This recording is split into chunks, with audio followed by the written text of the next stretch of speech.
এবং ঢাকা বিশ্ববিদ্যালয়ের 13টি হল শাখার ছাত্রলীগের নেতৃবৃন্দ সকলে সশরীরে উপস্থিত থেকে সোহেল আরিফের উপর হামলার নির্দেশনা দেয়। শাহবাগ থানা আমরা গিয়েছিলাম মামলা করতে, তখন আপনারা জানেন একটি পেশিবাদী শক্তি তখন আসলে ক্ষমতায় ছিল, তারা কোনোভাবে মামলা নিতে রাজি হয়নি।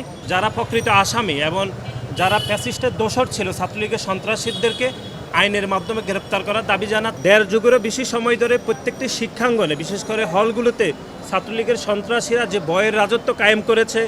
আমরা আজ ছাত্রদল কেন্দ্রীয় সংসদের পক্ষ থেকে এবং ঢাকা বিশ্ববিদ্যালয় ছাত্রদলের পক্ষ থেকে সংগ্রামী সভাপতি খুরশেদ আলম সোহেল, ঢাকা বিশ্ববিদ্যালয় ছাত্রদলের সংগ্রামী সভাপতি খুরশেদ আলম সোহেল এবং সাধারণ সম্পাদক আরিফুল ইসলাম আরিফের নেতৃত্বে যে বিগত 2022 সালের 27শে সেপ্টেম্বর ঢাকা বিশ্ববিদ্যালয়ের সম্মানিত ভিসি স্যারের যে সময় দিয়েছিল সেই সময় অনুযায়ী তাদের নবগঠিত কমিটি সৌজন্য সাক্ষাৎ উপলক্ষে যখন ঢাকা বিশ্ববিদ্যালয়ের নীলক্ষেত হয়ে স্যার এফ রহমান হল হয়ে ভিসি স্যারের বাসভবন অভিমুখে যাত্রা করছিল, ঠিক তখনই ছাত্রলীগের কেন্দ্রীয় সংসদের নেতৃবৃন্দ, ছাত্রলীগের ঢাকা বিশ্ববিদ্যালয় শাখার নেতৃবৃন্দ, ছাত্রলীগের বিভিন্ন হল শাখার নেতৃবৃন্দ পরিকল্পিতভাবে এবং একদিন আগে ঘোষণা দিয়ে তারা এই খুরশেদ সোহেলের নেতৃত্বে যে সকল ঢাকা বিশ্ববিদ্যালয় ছাত্রদলের নেতৃবৃন্দ যাত্রা শুরু করেছিল তাদেরকে স্যার এফ রহমান হলের সম্মুখে উপর্যুপরি হত্যার উদ্দেশ্যে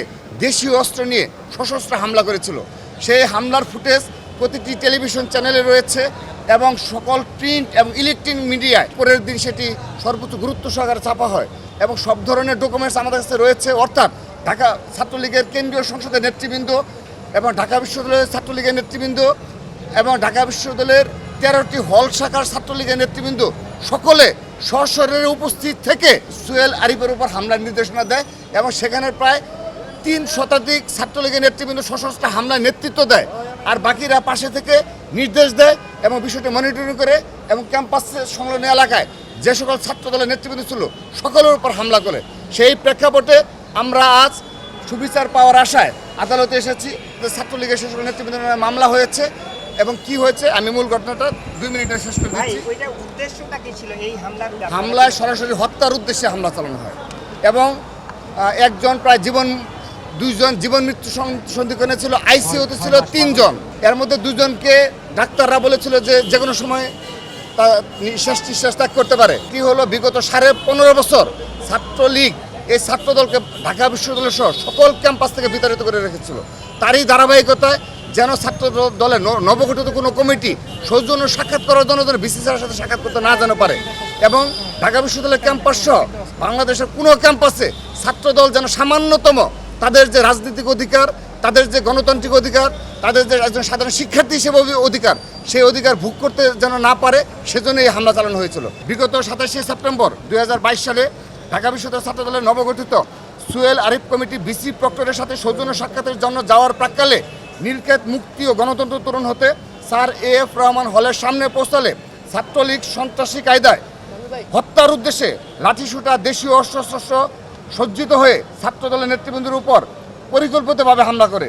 এতে ঢাকা বিশ্ববিদ্যালয়ের ছাত্রদলের সভাপতি সাধারণ সম্পাদক সহ বেশ কয়েকজন নেতৃবৃন্দ গুরুতর আহত হয়, অনেকের মাথা হাত ফেটে রক্ত বের হতে থাকে। তো ঘটনা নিয়ে ছাত্রলীগের তৎকালীন সভাপতি সাধারণ সম্পাদক, বিশ্ববিদ্যালয়ের সভাপতি সাধারণ সম্পাদক সহ হলের নেতৃবৃন্দ, ঘটনার সাথে সংশ্লিষ্ট সকল হলের সভাপতি সাধারণ সম্পাদক সহ মোট 66 জন আসামি করে একটি হত্যা চেষ্টা মামলা করা হয়। পত্রবিজ্ঞ আদালত মামলা আমলে নিয়ে সংশ্লিষ্ট থানাকে FRIR হিসেবে নেওয়ার জন্য আজ আদেশ প্রদান করেছেন।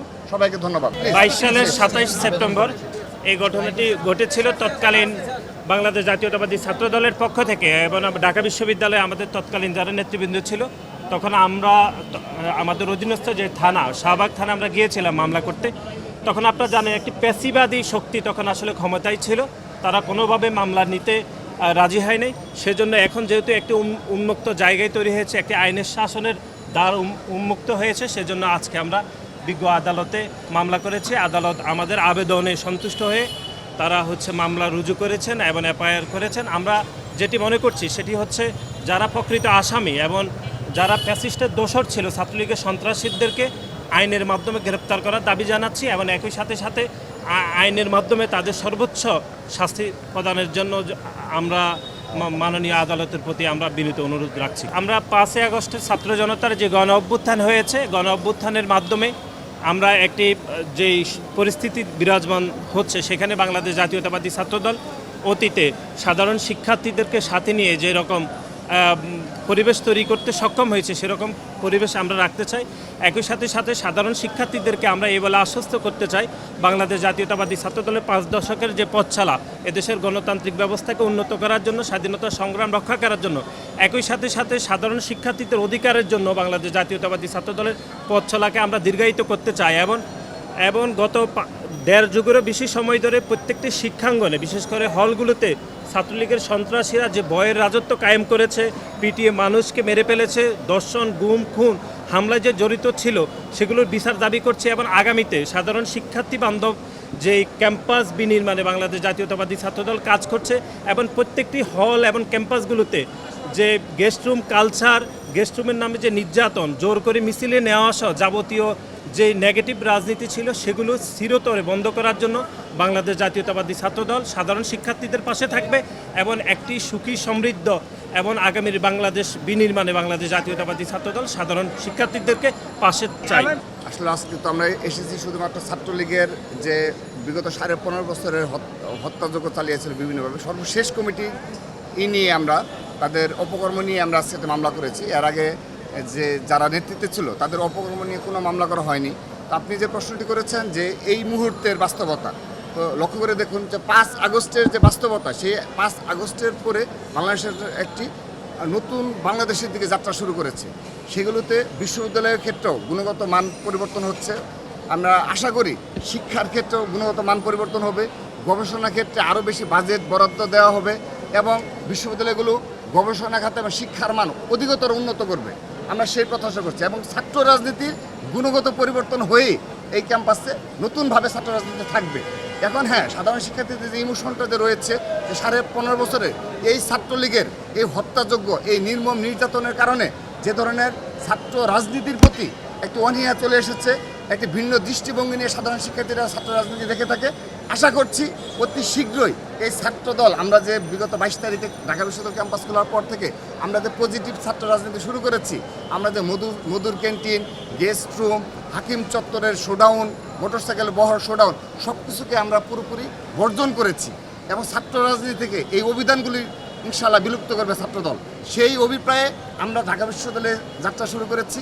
সকল ক্যাম্পাসে সাধারণ শিক্ষার্থীদের পাশে থেকেই আমরা আমাদের সৌহার্দ্যপূর্ণ ছাত্র রাজনীতি শুরু করছি। আশা করছি ছাত্র রাজনীতি গুণগত পরিবর্তন হবে, ইতিবাচক পরিবর্তনকে, আমাদের যে ছাত্রদলের যে ইতিবাচক পরিবর্তন, সেই পরিবর্তনের মানসিকতাকে অবশ্যই সাধারণ শিক্ষার্থীরা সাধুবাদ জানাবে এবং কিছুদিন পর থেকেই সাধারণ শিক্ষার্থীরা আশা করি আমাদের এই সাধুবাদ জানিয়ে আমাদের এই ছাত্রদলের পতাকাকে আরও বেশি সমুন্নত করবে, সমৃদ্ধ করবে এবং বাংলাদেশ বিনির্মাণে তথা বাংলাদেশের স্বাধীনতা সার্বভৌমত্ব রক্ষার্থে এবং গণতন্ত্র পুনরুদ্ধারে তারা নেতৃত্ব দেবে, সেই আশাবাদ ব্যক্ত করছি। 27 সেপ্টেম্বর 2022 সালে ঢাকা বিশ্ববিদ্যালয় ছাত্রদলের নবগঠিত হওয়ার পর আমি আমার সভাপতি সহ ঢাকা বিশ্ববিদ্যালয় ছাত্রদলের নবগঠিত কমিটির 30 জন বিসি এবং প্রক্টরের অনুমতি নিয়ে আমরা ক্যাম্পাসে প্রবেশকালে মুক্তি ও গণতন্ত্র তোরণ পার হয়ে স্যারে রহমান হলের সামনে আসলে ছাত্রলীগ পূর্বে থেকেই তারা ক্যাম্পাসে অস্ত্রসজ্জে সজ্জিত হয়ে তারা মহড়া দিচ্ছিল এবং তারা পরিকল্পিতভাবেই হত্যার উদ্দেশ্যে আমাদের উপর হামলা করে। দেশে দেশে সবার সাথে দ্য নিউজ।